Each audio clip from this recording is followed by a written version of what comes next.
Canada is looking to replace its aging fleet of submarines. U.S. President demands more. We are going to be sending them weapons and they're going to be paying for them. We will manufacture it and they're going to be paying for it. Carney is committed to hitting the NATO 2% Tariffs could threaten weapons manufacturing. of GDP on defense spending target. Potentially worth tens of billions of dollars. Canada's Prime Minister spending the day talking up the country's defense spending as the Canada is looking to replace its aging fleet of subs. The German-Norwegian partnership is one of the two finalists for this. Canada is in the process of replacing its aging fleet of submarines, a decision that could have significant consequences for both national security and international relations. The United States, under President Donald Trump, has aggressively pursued a $20 billion contract, urging Canada to award these submarine contracts to American shipyards. However, in a move that shocked many, Canada has decided to reject this demand and keep the contracts within its own borders. This decision to keep the contracts for domestic shipbuilders, specifically in Halifax and Vancouver, is a major shift in the defense relationship between the two countries. For years, Canada has relied on American suppliers for military and defense technology, but now, in a strategic move, Canada has chosen to assert its independence and control over its own defense needs. This could change the balance of power in defense contracting, and the implications are already being felt in both countries. The Canadian government's refusal to send these critical defense contracts to American shipyards isn't just about economics. It's a reflection of broader concerns about sovereignty, self-sufficiency, and national security. By keeping the contracts in Canadian yards, Canada ensures that its defense infrastructure remains under its own control, rather than depending on foreign suppliers. This move is also a signal to the U.S. that Canada is not afraid to chart its own course when it comes to military and defense matters. For the United States, the consequences of Canada's decision are immediate and severe. From shipyards in Virginia to steel mills in Pittsburgh, the ripple effect of this rejection is already being felt. American workers who were counting on these contracts to provide jobs are now left in a state of uncertainty. In some of the country's most important industrial regions, labor leaders are warning that layoffs could be imminent. What was expected to be a massive boost for the American defense industry is now nothing more than a broken promise. The timing of Canada's decision couldn't be worse. Just months ago, President Trump promised that these submarine contracts would bring jobs back to American workers, revitalizing the U.S. defense industry. His administration had pushed hard to ensure that American shipyards, using U.S. steel, U.S. labor, and U.S. technology, would be the ones to build these submarines. But now those promises are falling apart. The workers who had been preparing for these contracts, from welders in Norfolk to machinists in Pittsburgh, are now left without any clear path forward. This isn't just an economic issue, it's a political one as well. For years, the U.S. and Canada have enjoyed a close defense relationship.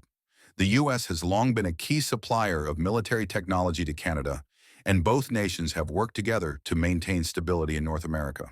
But now, with Canada choosing to build these submarines domestically, that relationship is being tested, and the implications of this decision could extend far beyond the defense industry. Behind the headlines lies a deeper story, a growing sense of frustration in Canada over the United States trade policies. Earlier this year, the U.S. imposed tariffs on Canadian aluminum and steel, materials that are critical to the production of submarines. Canada, in turn, retaliated with its own set of tariffs and trade restrictions. The tension was building, and Canada's refusal to give in to Trump's demand may be the culmination of months of growing frustration over the U.S.'s aggressive trade policies. From Canada's perspective, the decision to reject the submarine contracts is about more than just defense. It's about asserting control over its own future and ensuring that the country isn't beholden to a foreign power when it comes to critical national security matters. This isn't just about submarines. It's about Canada's ability to make decisions on its own terms, without interference from the United States. And this decision could mark the beginning of a broader shift in the global defense landscape, as other nations watch closely to see how the U.S. responds. For the American defense industry, the immediate fallout is already clear. With billions of dollars in potential contracts now off the table, the economic consequences are severe. From Ohio's steel foundries to Wisconsin's electronics manufacturers, suppliers across the country had already ramped up production in anticipation of the Canadian orders. Now, with those orders canceled, American workers and businesses are left scrambling for new opportunities. But the economic pain goes beyond the immediate loss of these contracts. The larger question is what this means for the future of the U.S. defense industry. The U.S. has long been the largest player in global defense contracting, with American shipyards and defense contractors supplying military technology to countries around the world. But if countries like Canada are now choosing to go their own way, what does that mean for the future of American dominance in this sector? The world is changing, and this decision by Canada is just the beginning of a larger shift in how defense contracts are awarded. The immediate reaction to Canada's decision has been nothing short of a crisis in the U.S. defense sector. With the loss of billions of dollars in contracts, key players in the industry are scrambling to make up for the shortfall. The impact is being felt across the U.S., particularly in defense-heavy regions like Virginia, Connecticut, and Pennsylvania. Workers who were expecting to see a surge in demand for their skills are now left with uncertainty, and many are bracing for layoffs. In Groton, Connecticut, home to one of the most important submarine shipyards in the U.S., labor unions are already warning that the loss of the Canadian contract could lead to widespread layoffs. The shipyard, which had been preparing to build the submarines for Canada, is now facing a significant loss of business. The workers there, who had been promised long-term job security, are now watching as their livelihoods hang in the balance. The same situation is playing out in Newport News, Virginia, where Huntington Ingalls Industries had been gearing up to accommodate the Canadian orders. But now, with those orders gone, the workers are left wondering what will happen next. The fallout doesn't stop at shipyards. Steel mills in Pittsburgh, which had ramped up production of the materials needed for the submarines, are now staring at empty order books.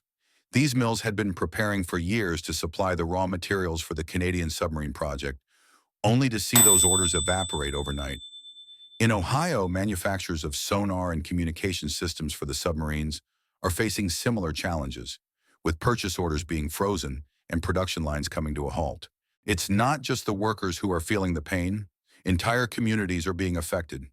In places like Youngstown, Ohio, where specialized steel foundries are a key part of the local economy, the cancellation of these contracts is a massive blow. For many of these towns, the promise of defense contracts was seen as a lifeline, a way to bring jobs back to areas that had been suffering from the decline of traditional manufacturing. Now, that lifeline has been cut, and these communities are left to pick up the pieces. At the heart of this issue is a growing sense of betrayal. For months, President Trump had promised that these defense contracts would be the cornerstone of his strategy to revitalize U.S. manufacturing.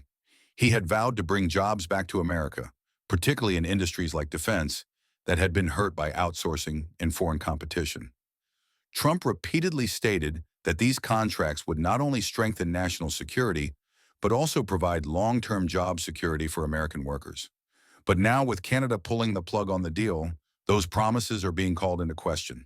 The political ramifications of this decision are also significant. In Washington, Trump's allies are livid.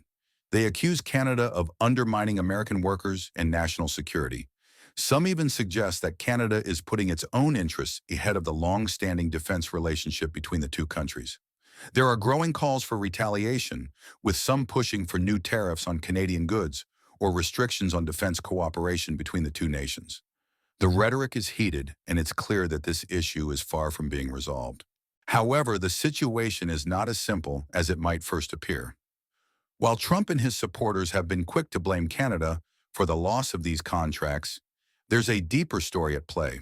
For years, the U.S. has been imposing tariffs on Canadian products, including steel and aluminum, which are essential materials for building submarines.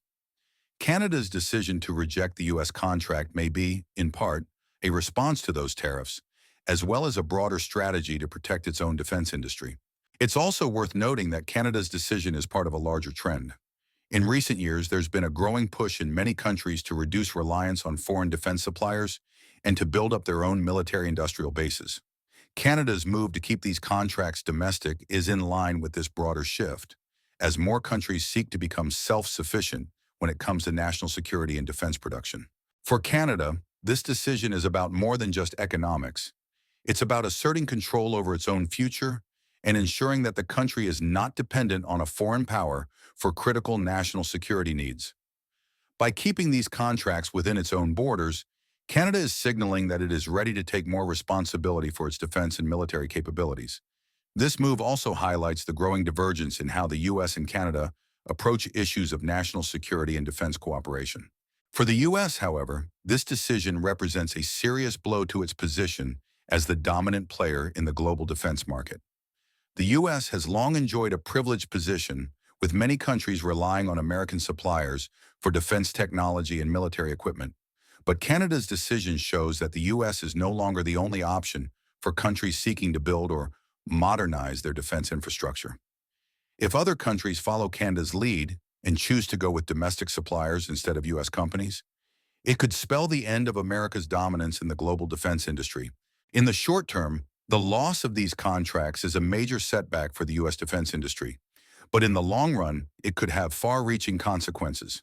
The U.S. may find itself in a world where its once dependable allies no longer look to American shipyards or manufacturers for their defense needs. This could lead to higher costs, reduced production, and a weaker global position for the U.S. defense sector. And as other nations look to diversify their defense suppliers, the U.S. will have to work harder to maintain its competitive edge. The ripple effects of Canada's decision to reject U.S. submarine contracts extend far beyond just the U.S. defense industry.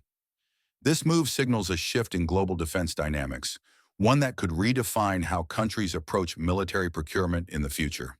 For decades, the U.S. has held the dominant position as the go-to supplier for advanced military technology. But Canada's bold move to build its own submarines and keep these vital contracts within its borders shows that the balance of power in defense contracting may be starting to change. Canada's decision also comes at a time when other nations are reassessing their own defense relationships with the U.S. Countries that have long relied on American military suppliers are now looking for ways to diversify their sources of defense technology. As geopolitical tensions rise, nations are increasingly wary of becoming too dependent on a single supplier for critical military equipment.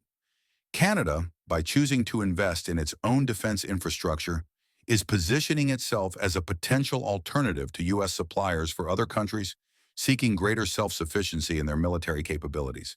For the U.S., this development is a wake-up call. The loss of these contracts highlights the vulnerability of its defense sector, particularly as other countries become more willing to pursue independent defense solutions.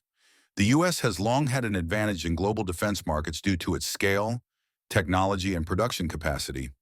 However, if countries like Canada, which have historically been key defense partners, begin to shift their focus away from U.S. suppliers, the U.S. may find itself struggling to maintain its dominance in the global defense industry. The global implications of this shift are already being felt.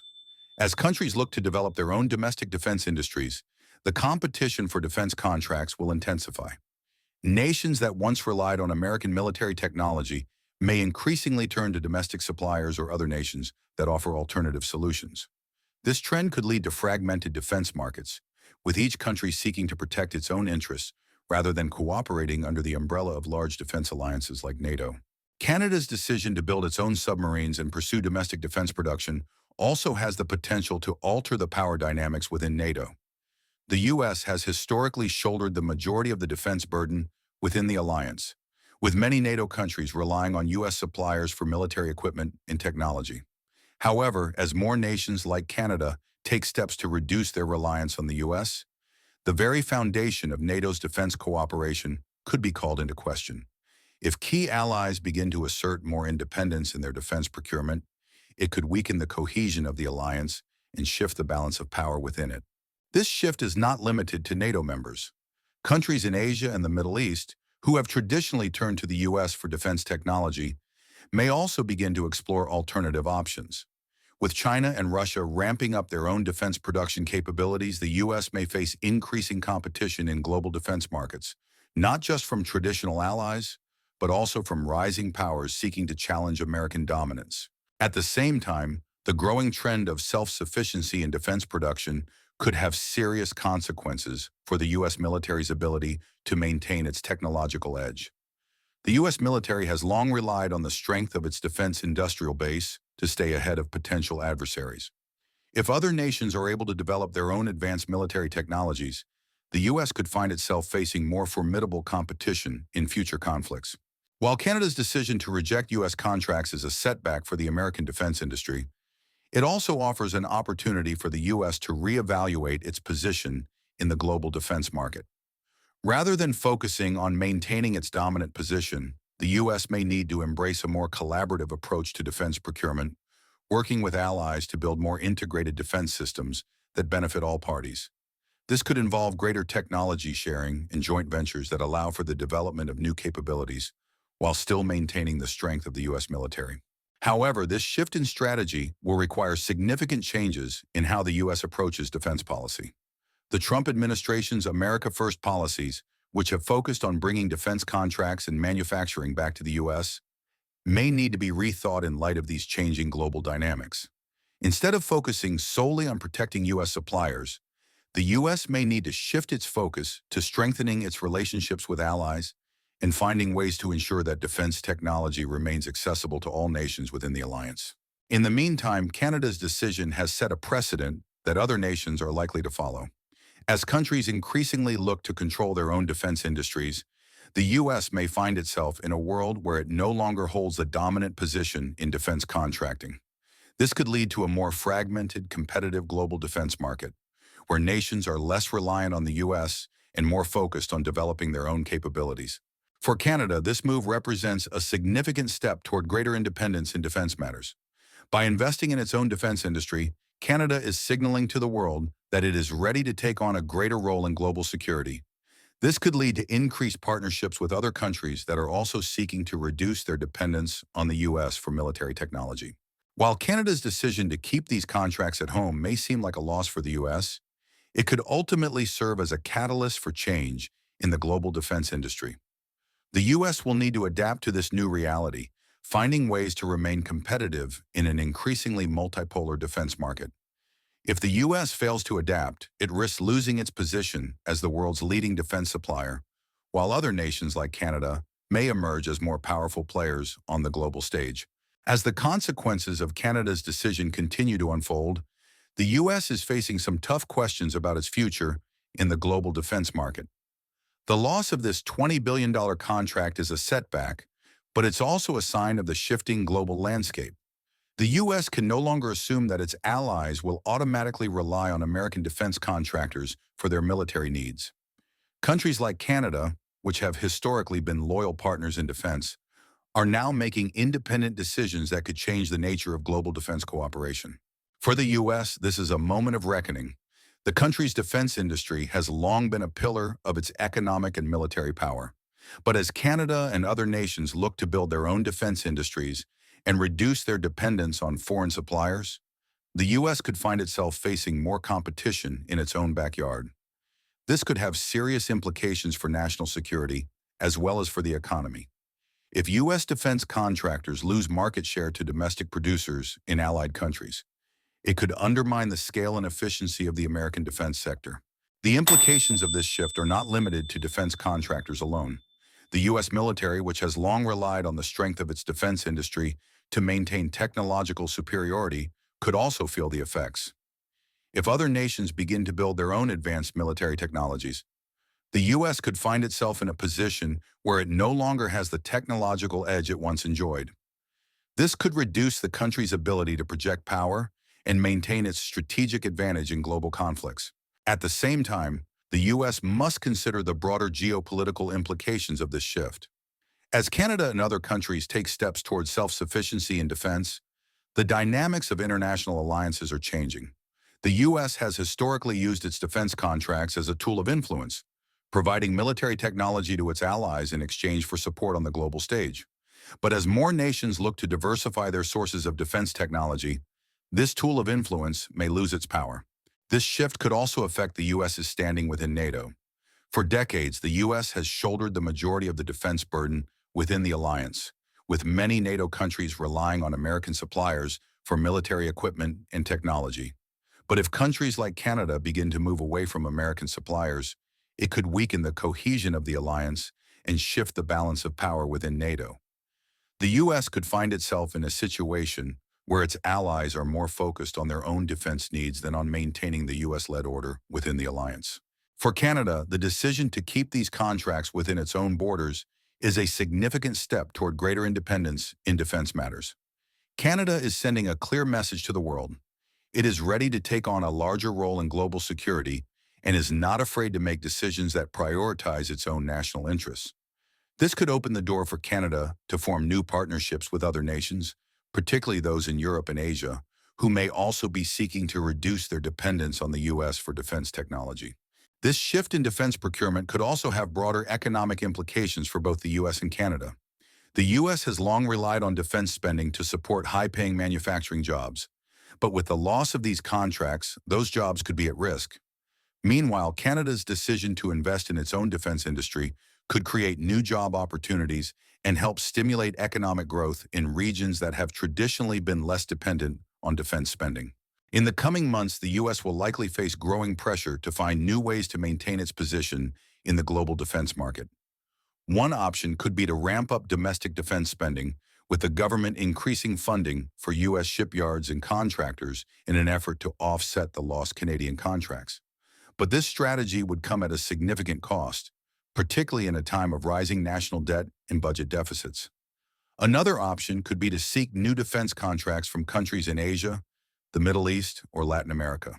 However, this approach would be time-consuming and uncertain, as these countries may already be looking to diversify their defense suppliers.